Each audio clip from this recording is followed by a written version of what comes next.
Hello and welcome back to Timeless Topics. We are excited to share our first guest episode featuring Mia Malcolm. We are so excited that we didn't introduce Mia during the recording. She is an all-around fantastic human being, equity, diversity, inclusion, belonging, and justice educator, and NICU parent. Her son Gavin was born at 24 weeks and spent 268 days in the NICU. We get comfortable being uncomfortable and dive into topics like equity, oppression, intersectionality, and perfectionism. At times, this conversation may be uncomfortable or unexpected. We invite you to sit with that discomfort and reflect on what bubbles up. The discussion was so rich, we had to split it into 2 episodes. We are so grateful you were here with us. Let's jump into the conversation. All right, y'all. Exciting. In my head, I don't know if I ever said it out loud, but I was like, Mia is like the perfect person to do our first guest episode with.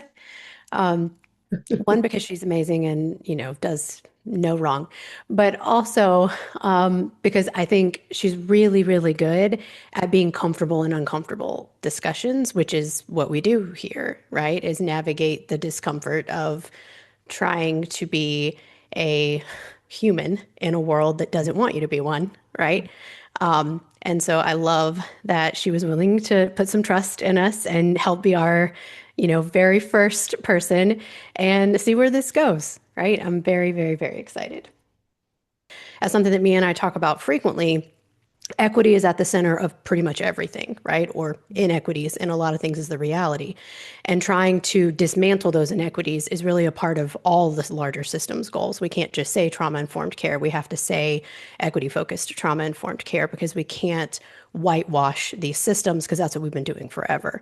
And it's harming people disproportionately of color, but it's harming white people too, right? And we don't talk about that enough, about how we do a disservice to ourselves in thinking that we're better than everybody else based on quite literally nothing.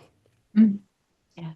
I mean, that's But a I real would, spicy discussion, but but right, because I would argue that you've got a great number of people who are not underrepresented that would say that it's not a disservice to them.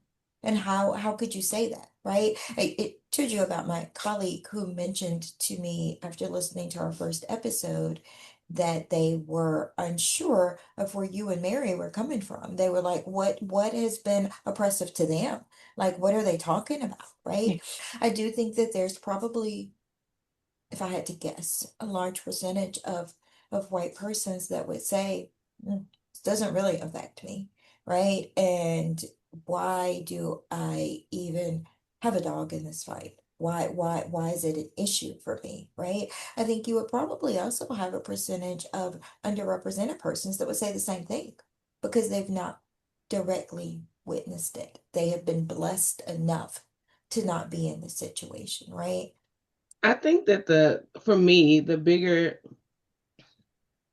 issue around the whole thing is that like just because you don't know that a thing is happening doesn't mean that that it's not happening, right? And I think that it all comes from the buying into this lie, right? Like everybody in all their different ways, right? Even for the quote unquote wokest of people, which I baby, the way that people will co-opt a thing and then just turn it into something that makes your like skin crawl when you hear it. But even for the wokest of people, like everybody has blind spots. Everybody has things that they're not aware of or don't recognize or until somebody says, "Hey, yo, the thing that you're doing is not right." It's like it comes from like the smallest of things to like the bigger, grander, more in your face. It's being in conversation and saying, yeah, well, those people just Yeah. right. And like that doesn't feel crazy to a lot of people because, well, you're just talking about a group of people. Then name the group of people. Why those people, regardless of how you think it's never going to hit the way that you think that it's hitting. Right. Because there's just something too when you hear that, it's like, oh, that just happened. But just because white people don't understand how racism impacts them, just because people who identify as male don't understand how the patriarchy negatively impacts them just because, right? Just because you don't recognize it, don't want to see it, doesn't mean that it's not happening, and it doesn't make it less true. So I think that this idea of like, as long as we don't talk about it, we don't have to deal, like it doesn't have to exist, is like the lie that keeps the whole thing going. Yeah. And people just want to buy into the lie because it's easier and it's more comfortable. And who, like, honestly, even in this space, who just wants to be uncomfortable? Nobody does. We're brainwashed as children that, like, we don't have to be uncomfortable. And discomfort is a bad thing. And we should do everything in our power to not feel that feeling. Yeah. But like, if you're not uncomfortable, then you're not learning, you're not growing, you're not, like, you know what I mean? But that's never the story. The story is, and especially for white people, and specifically for white women, you should never have to feel uncomfortable. If you are uncomfortable, it's a problem on the outside. There's nothing wrong with you. And whoever is making you uncomfortable should be held accountable. Well, then you add the patriarchy on top of it, because we are conditioned at a young age that we are supposed to protect everyone else from discomfort, which might mean sacrifice on our end, but sacrifice is okay for our immediate family, but not for anybody else. I'm expected to manage the emotions of my husband or my partner. I'm expected to manage the emotions of my children and absorb their discomfort as the matriarch of the family, because that's just what we do. But if someone else makes me uncomfortable, now I need to be protected because my pure little demure body cannot handle stress from somebody else, even though I am bred to manage everyone else's emotional regulation, right? And this is where it harms all of us, right? Because we think that the only role we can play is one of protector, but also damsel in distress. It's like two sides of the same coin that really harm everybody. Because the goal should be, no one should be made to feel uncomfortable from a place of malice. You know what I mean? Like, no one should tolerate abuse of any kind. But discomfort from growth is a different type of discomfort. You have to embrace that discomfort. And when you feel the initial sting, you do have to do a little self-reflection and decide, is there something here for me? Or is this somebody else maybe having crisis or something else going on that I can just say, you know, that part really wasn't about me, right? Like that's a them thing. But more often than not, it's community-based is the answer, right? Maybe there is something for me in addition to a challenge presenting for them. This is such a wicked awesome conversation. A lot of it feels like you get acculturated and trained into suppress your feelings. No one really wants to feel your discomfort as a little kid, you know, or as a young girl growing up. You know, no one wants to hear that. Just stuff that down and put on a pretty face and just, you know, make everybody else feel really good. And I think it speaks to the larger issue of like, and stay in your lane and stay in your box. And, you know, people, I think white women tend to, or I don't want to throw everybody under the bus, but like that damsel in distress thing, that might feel nice and pretty and comfortable, but it's just another way of sticking you in the box. And if I hook you up with other people that have different perspectives and different lived experiences, you might freaking learn something. And we can't be having that. We can't be having you learn and be curious and go beyond what we've defined as the framework of which how you will show up in this society. Do you know, like when Trace, when you said that word oppression, at first I was like, and this feels icky to say, but like, do I have a right to feel oppressed? You know what I mean? Like, but I think, Mary, I think that the reason that, okay, so there's like this thing, there's like this running joke, if you will, amongst a lot of like Black people and Black culture, that we must make oppression look so good because white people want to be oppressed so damn bad. Like, it is awkward to watch the gymnastics that white people will go through just so they can feel oppressed. But I think that the what we have to figure out in the nuance of it all is that there is no oppression for you in your whiteness. That is not the thing. So like, because people don't understand the idea of having like a lot of different identities. Like, Black is not the wholeness of who I am. It's my favorite thing about who I am. Hello. But it's not the wholeness of who I am, right? I am still a woman. yeah. So that is a different identity. And I might have stacked oppression in that space because I'm oppressed as a Black person. I am oppressed as a woman, right? I am Yeah. also a person that exists in a certain socioeconomic space. I may or may not have oppression around that identity. I am also a heterosexual person. I for damn sure don't have no oppression on that identity, but it doesn't mean that I don't have these other things. And I think that the problem in whiteness writ large is that you want oppression around that identity, and it's not a thing, baby. You got to let that go. Yeah. But as a woman, you do understand that voicelessness. You do understand that thing of being like, baby, this is not for you. Yeah. Oh, you're okay. No, no, no, no, no. Just put on some lipstick and be pretty. We don't need your voice in this space. You don't deserve to earn money for your intelligence because that's not really your thing.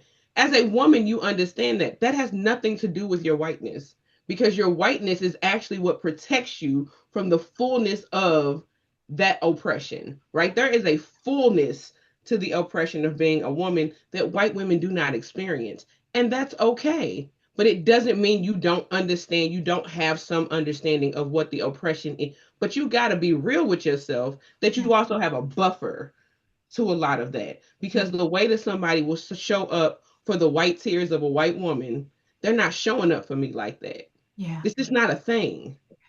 It's just not. And it does. So I think that that's where the breakdown happens, is that like there is a need for oppression around this one thing, and because you can't have it, you have to rage against everything.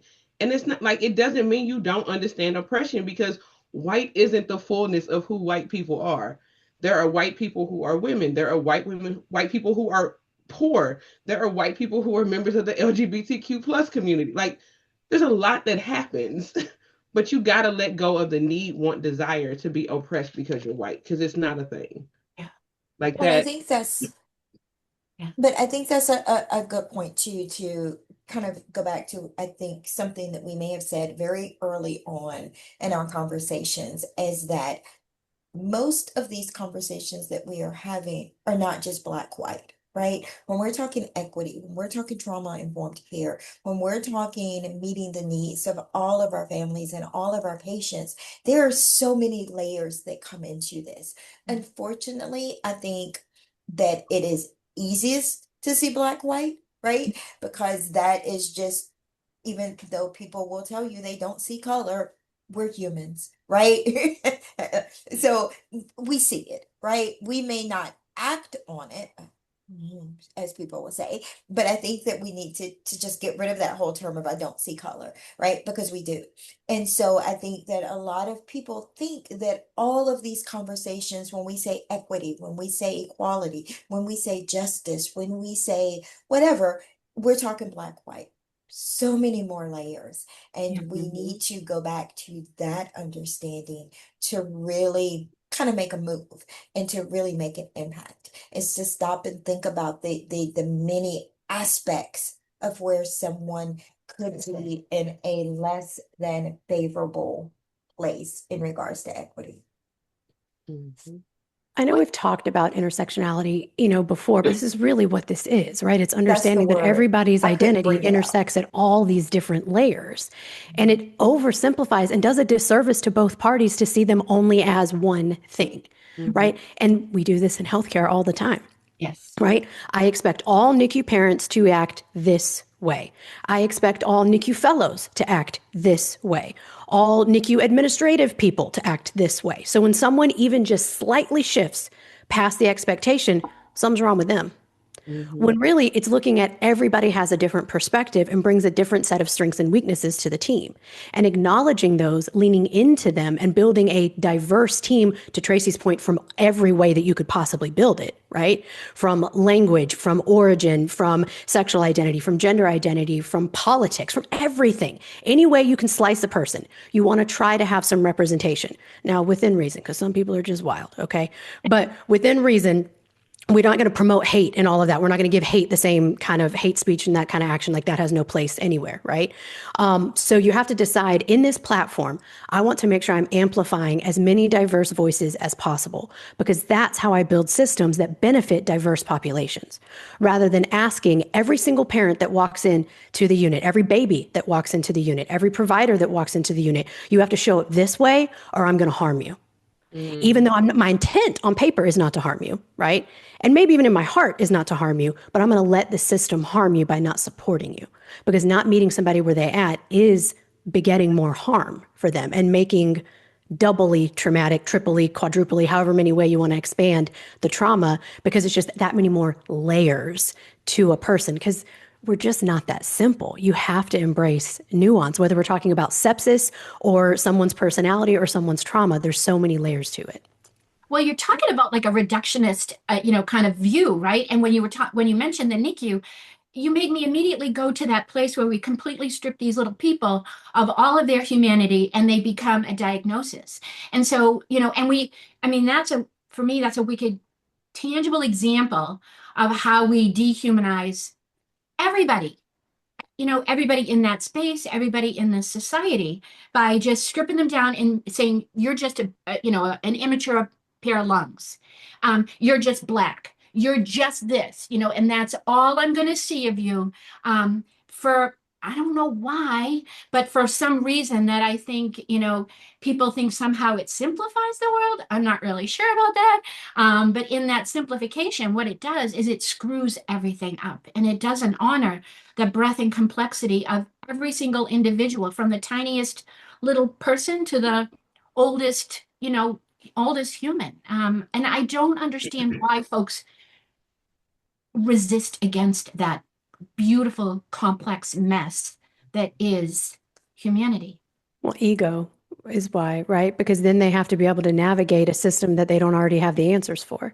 They want to be able to walk into they should walk up to a bed space and go, oh, yeah, I know what this is. It's RDS in a 24-week baby. Got it.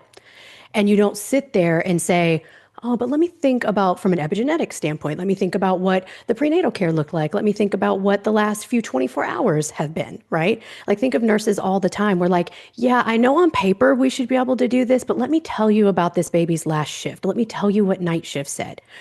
Well, yeah, but we're going to do this because this is what the evidence says. I believe you that that's what the evidence says, but let's talk about this baby's experience and why I have concerns about his or her ability to navigate this, successfully, right? But that's on us, right? And our ego. We have to be able to say, perhaps I don't already know the answer, and I could be along for the ride to learn the answer and maybe learn from the family, learn from the baby, new techniques that you can take to a similar patient demonstration in the future, rather than assuming that you've been attending for 85 years and you already know everything and you can't tell me nothing that I don't already know. And I think to that point, like, one of the weird things is that, like, even in our language, we understand that ego is like the most important thing, right? The language that we use, especially in healthcare spaces.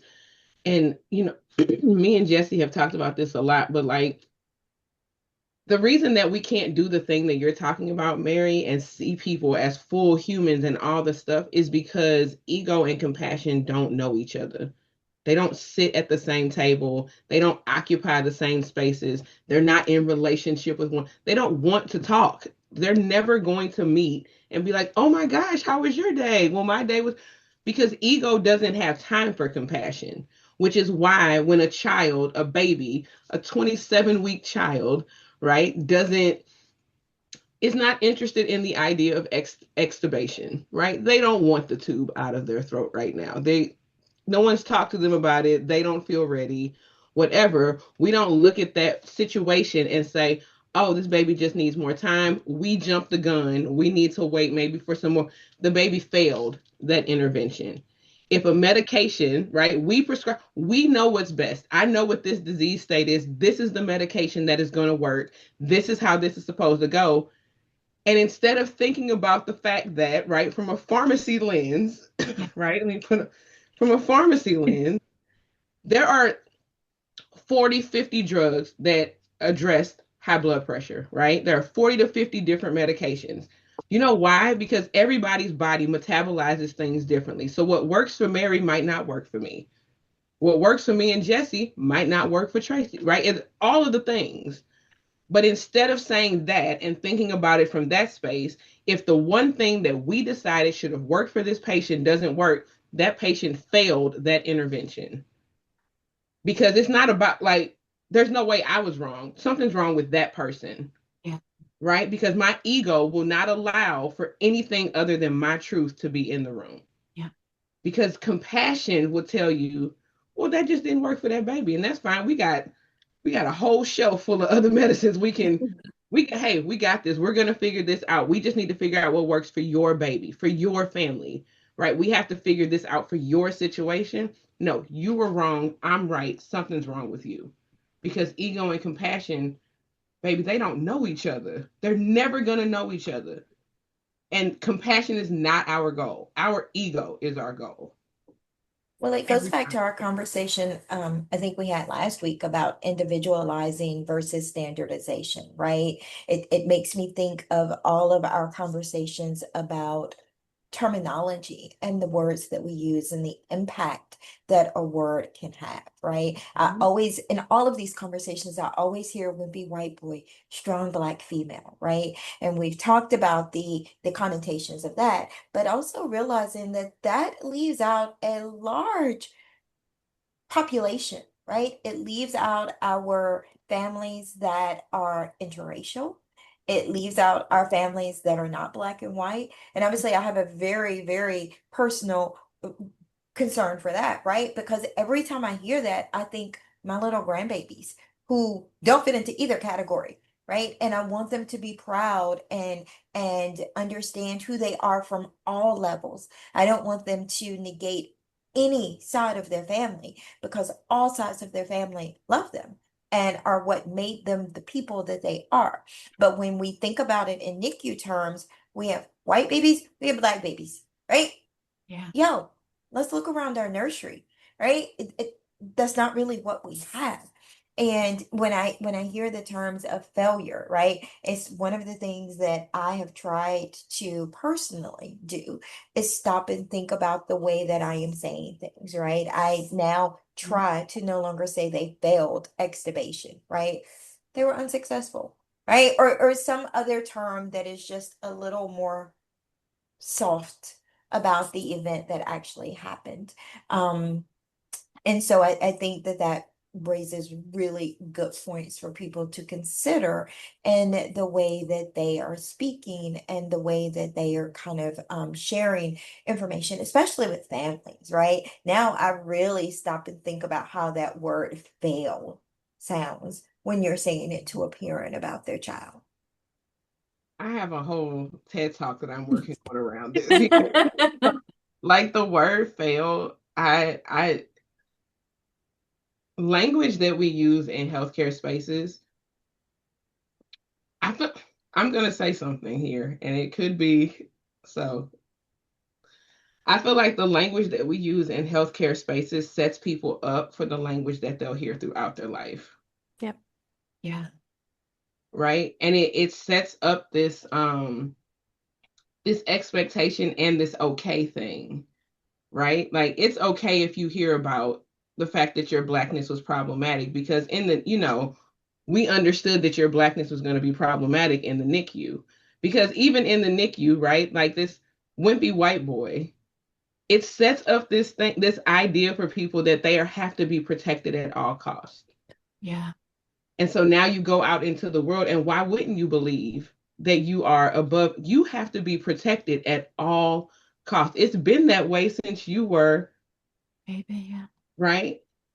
This strong black girl, this strong black girl baby, and those little black boys, they're fine. They're resilient. They get it. They have grit, and they're gonna be strong. And it sets up the world where you get to dismiss these people because they'll figure it out. They'll be fine. We don't need to really tap into what they're strong. What's she crying for? She's a strong black girl. It sets up this thing that you're supposed to bear the weight, right? We set it up, right? We set it up in these spaces for people to normalize other people's bad behavior towards them because treating a white boy like he's wimpy his whole life, you're not doing him a service. That's a disservice. You're setting up an okay standard for bad behavior towards that person.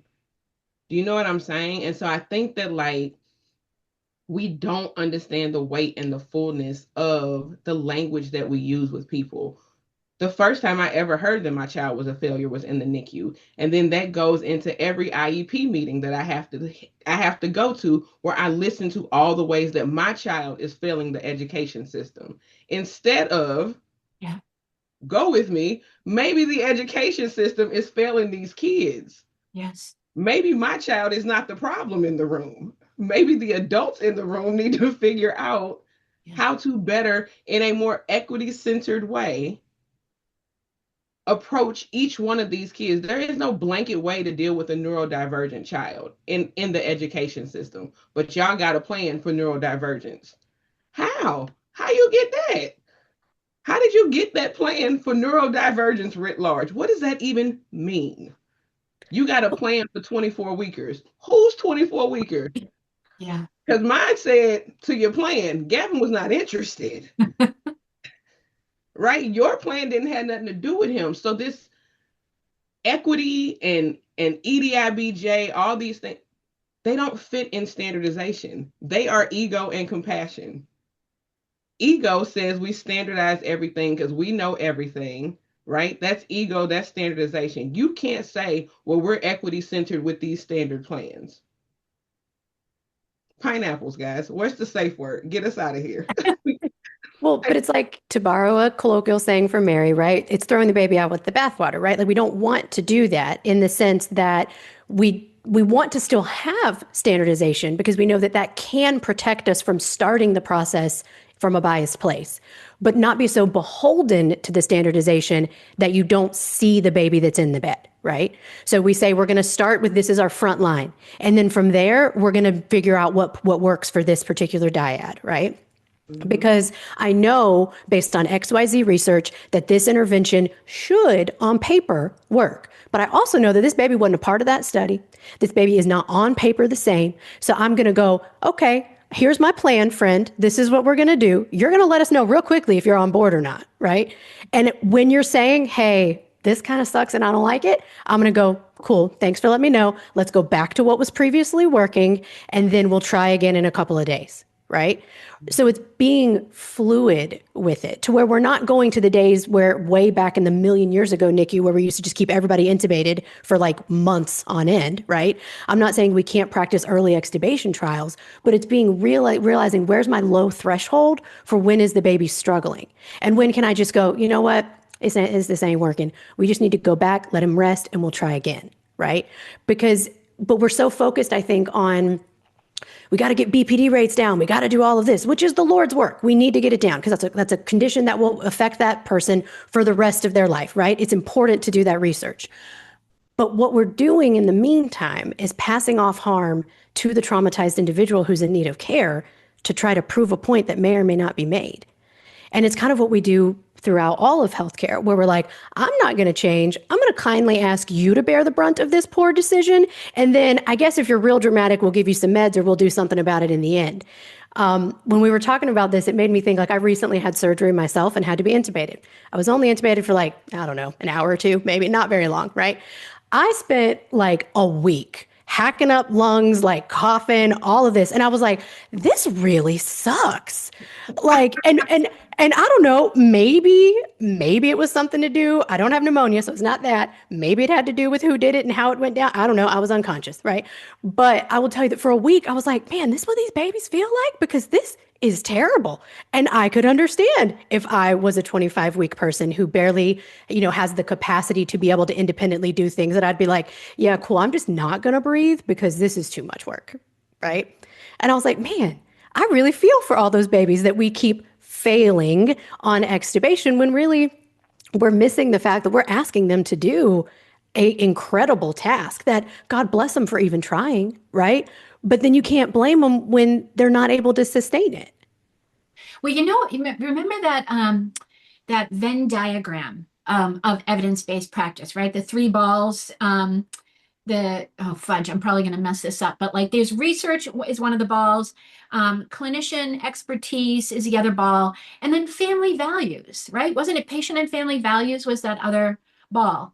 And as much as I see that highlighted in different papers that are, touting the benefits of, evidence-based practice and standards to some extent, it feels like another, like, we'll put that out there. That looks really cool and collaborative. But at the end of the day, we're stripping it down. And you've got folks always saying, well, this paper, this paper, this paper, and not really funneling it through this process that we decided that this was a better way of providing care that really reflected the dynamic and interconnectedness of the folks that are experiencing this, but we still don't do it. So I guess, duh, lights dawning on Marblehead here that, ego is, the Darth Vader of this whole situation, it seems. But, then, I kind of like have to ask, why then?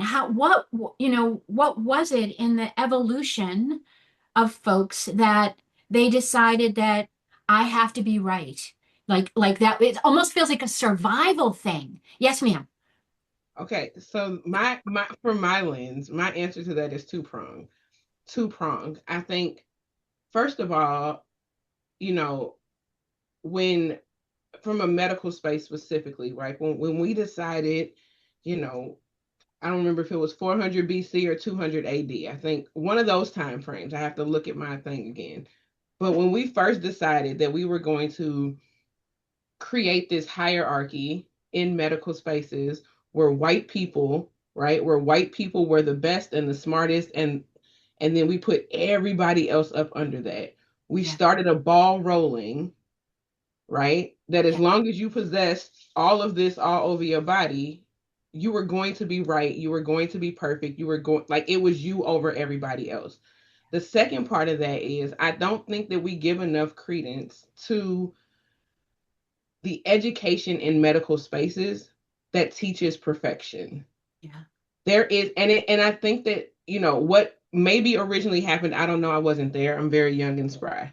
But I think that maybe what may have happened, right, is that we were teaching perfection as a way to keep in our brain to keep people safe, because you have to do this right or else people can die. You have to do this right or else X, Y, and Z. You have to do this right or your license will be like, right. You have to do it right. And I don't disagree with that. I think it is important for you to get things right so that people don't die or so that people aren't harmed. But I think as we beat this idea into people, we strip away their humanity. We strip away the idea of humanness to them, because when you have been taught for however long your med school journey is, when you have been taught for however long your nursing journey is, your pharmacy journey is, your respiratory, whatever the thing is, you've been taught for that long how perfect you need to be, and then you graduate, which means that you have reached perfection. And you go into a space, perfect people don't apologize, Mary. So why would I ever look at that family and say, I'm so sorry that this happened? I'm not sorry. I'm perfect. I didn't do nothing wrong. Your baby didn't meet the mark. That nurse messed up this thing. I didn't do it. And then the nurse looks and say, oh no, I did my part. I did this and I did this because I got to protect my thing now. I'm perfect. I'm not apologizing in this space.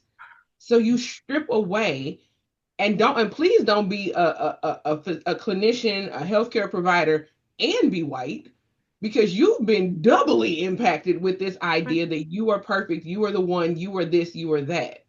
Yeah. Right. And so when you have beaten these ideas into people, the nerve of us to want them to show up humanely as human beings, as flawed people, they don't do that. They don't do that because it's not advantageous to their degree. It's not advantageous to their safety. It's not advantageous to them protecting this idea, right? I don't think that it's a malice thing. I honestly don't. I don't think that the perfectionism that doctors, nurses, pharmacists, all of us, I don't think that that is therapist, whoever. I don't think that the perfectionism thing is a malice thing. I don't think that it's like, well, I'm perfect and you're an idiot and that, but they're perfect. Yeah. We have held them to this thing, which is why when there's a malpractice suit, it's like, oh my God, it is breaking news, because how could you show up imperfectly? Yeah. How could you do that to us? Yeah. Because now they're going to look at us, but you aren't perfect. Right. And what kind of pill is that to swallow? when you said that thing about, and then you graduate and now you're perfect, you threw me right back to when I graduated NP school.